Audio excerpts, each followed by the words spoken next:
Annelle's parents separated when she was just a year old. As a teenager, she bounced back and forth between her parents. Her mother kidnapped her at one point, but eventually sent her back to live with her dad and stepmother in Aspen, Colorado, until she was 16 years old. I was like Cinderella. I had to wait on people hand and foot. I would go to school, come home, clean the house, make dinner, put the food away, clean the dishes, do all the laundry. One day, Annelle's father decided that she would be better off living with her mom in Denver. He took me to this gas station in Colorado Springs and dropped me off with all my stuff. I called my mom and she came and got me. Annelle started using marijuana and drinking at age 12. At 16, after bonding with a group of homeless youth, she started using heroin and methamphetamine. She ended up hitchhiking around the country. She moved from California to Arizona to New Mexico and back to Colorado.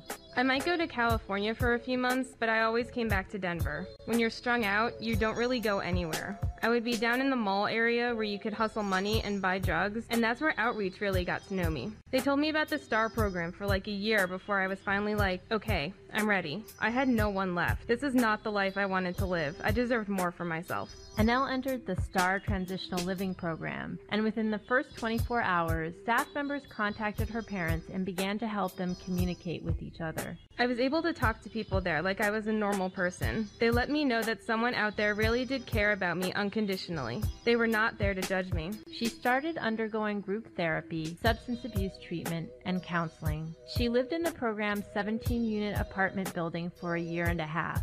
After Annelle successfully graduated from the program, the proof of how far she had traveled came. Her agency offered her a job as an outreach counselor. Now she lives in her own apartment and works with other young people who are on the streets, helping them to leave the streets and live constructive lives, and she has reconnected with her mother. Being in the program put me in the position to show her that I got my stuff together. It took me a minute to get her trust back, but now she totally trusts me, and that's awesome. We talk all the time, and it's the best feeling. Like, to have your mom be proud of you. Annelle's tips. Lean on a support system. Reach back to the staff at the agency and tell them your successes and bumps along the road. When you spend so much of your life with someone, you want to keep in touch with them. Talk to a school counselor or outreach worker about substance abuse issues.